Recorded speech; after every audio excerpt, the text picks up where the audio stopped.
Então, toda essa insatisfação se deu porque o processo não foi limpo, não foi liso. Ele começa, e foram aproximações sucessivas de um golpe num governo, um golpe por dentro, um golpe moderno. O que é que se chama esses golpes modernos? É quando você não usa os argumentos da força, mas o força dos argumentos, sendo eles verdadeiros ou não, a partir do domínio total dos meios de informação. Mas não foi só isso. Foi todo um sistema que realmente se debruçou para tirar o presidente. Nós tivemos ministros do STF que notadamente disseram, chamaram ele de inimigo. Na sexta-feira, antes do pleito, um dos ministros colocou a sugestão de música dele para mim, numa ação muito pequena, dizendo já vai tarde. Lógico que ele estava fazendo uma alusão ao presidente da República. Então, quando você tem um processo e que essas pessoas é que estão conduzindo, e aí você vê os números, quando você tem mais de 40 ações colocadas pelo PT e julgadas a favor da chapa do PT, e pelos mesmos motivos que a chapa do presidente entrava e não conseguia a mesma tutela, então você fica, aquele eleitor, o homem médio, ele sente o seguinte: bateram a minha carteira. Bateram a minha carteira e o pior agora, se eu reclamar, eu vou preso, porque a polícia está com os ladrões. Então, fazendo essa analogia aqui, é como se fosse isso. Então, eu respeito muito essas pessoas que estão aí. Óbvio que a gente sabe, eu perdi minha ilusão muito cedo. Foi na Copa de 82, eu era criança.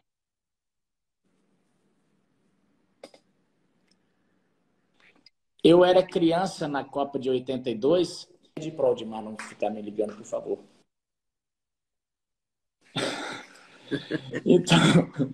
Então, eu tive que nacionalizar um pedido aqui para não me ligar, porque está cortando. Eu sei. Então, o que ocorre? Na Copa de 82, assim que terminou a Copa, todo mundo falava, olha, vai ser anulado o jogo contra a Itália porque rasgaram a camisa do Zico dentro da área, foi pênalti.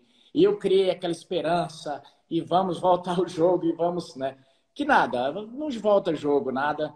A Itália foi campeã da Copa e nós ficamos até hoje com a melhor seleção do mundo que não foi campeã da Copa por um erro do juiz, talvez, mas também teve erros nossos. Então, ali eu perdi a esperança de quando qualquer coisa acontece, vai acontecer tal coisa, vai mudar. Não, não vai mudar.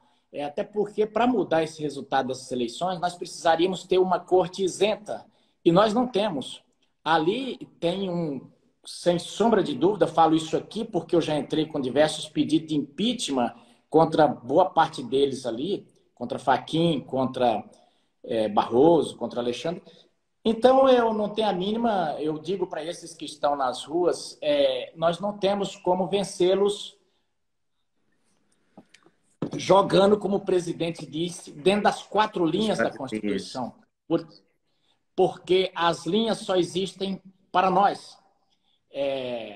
E como diz a música da Elis Regina, vou tomar essa música que eles se apoderaram da música da Elis Regina, eles venceram.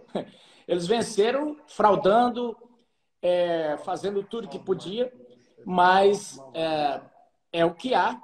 O presidente, eu acho que tem que fazer o que ele disse, ele reorganizar, nos organizarmos, copiar o modelo que o PT fez de oposição e voltarmos numa disputa em 2026.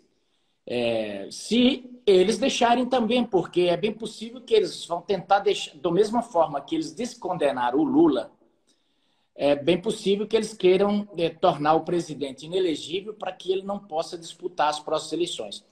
É um jogo difícil no momento que estamos no Brasil. E eles serão mais 2, né? E eles serão mais 2. Eles serão mais 2. Então, nós estamos hoje enfrentando um adversário que ele está dentro das universidades, dentro do Ministério Público, dentro do Judiciário, dentro de todas as instituições e, principalmente, da cúpula que comanda toda a interpretação da Constituição.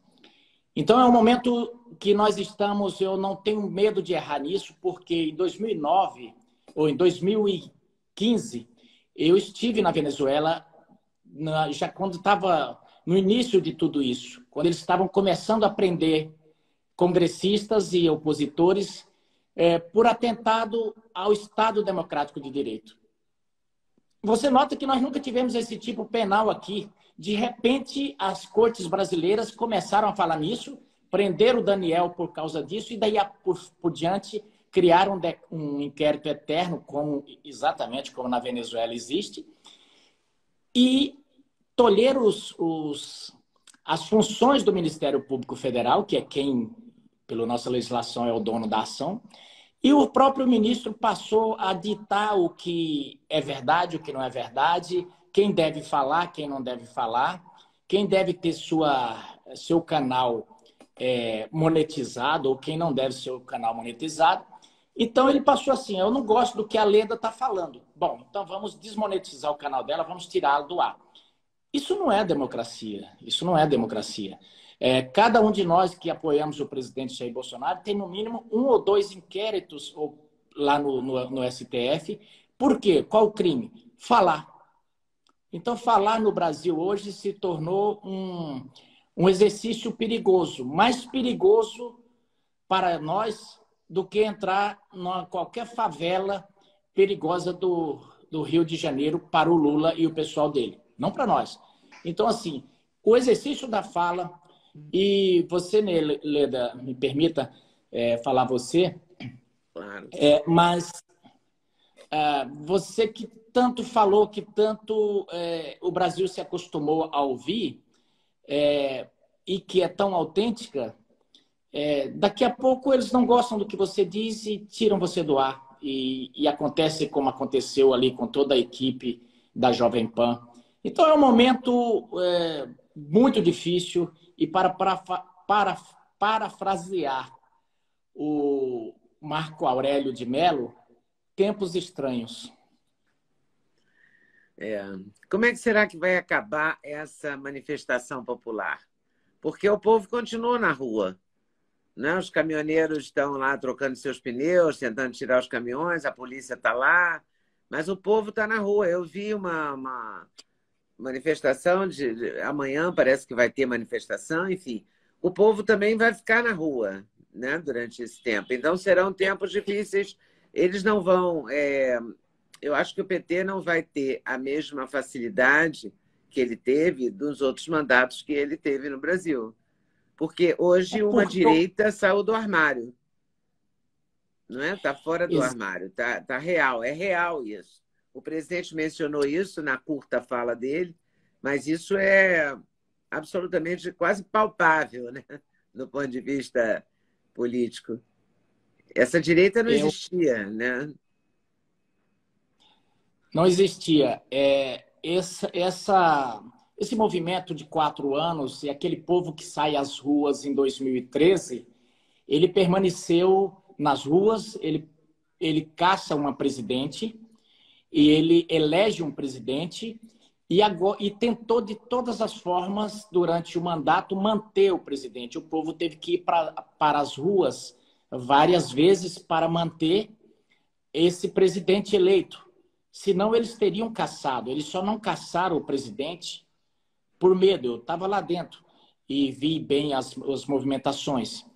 Como havia as conversas entre a parte da corte e parte do Congresso que queria depor o presidente. Mas tinham medo da reação das pessoas.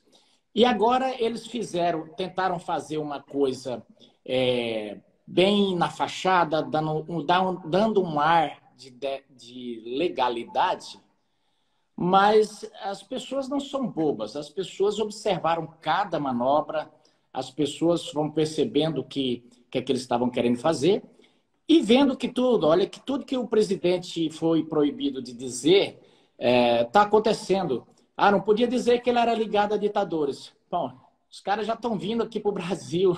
E o Maduro já diz o seguinte: vamos voltar à cooperação. Ou seja, a cooperação que ele diz é o sagrado. Então, é quase doação, né?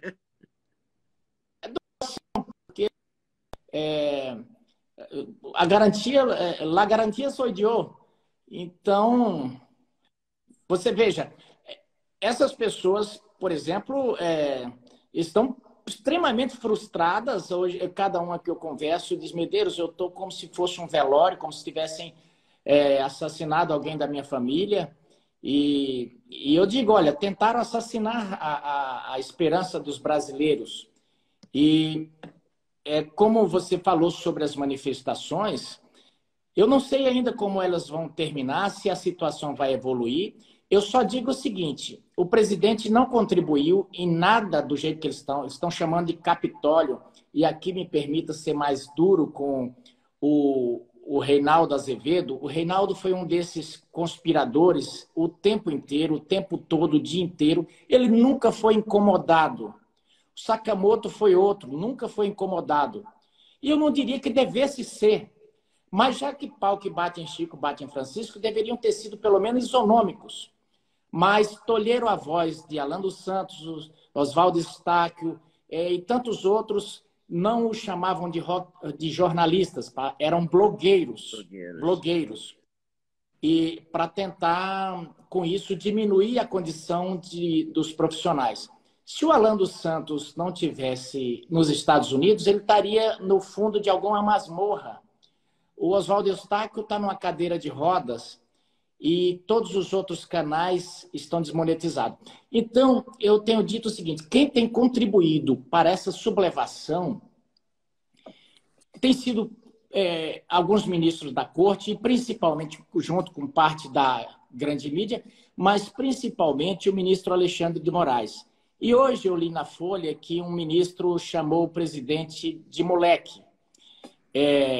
Isso não contribui para quem quer pacificar.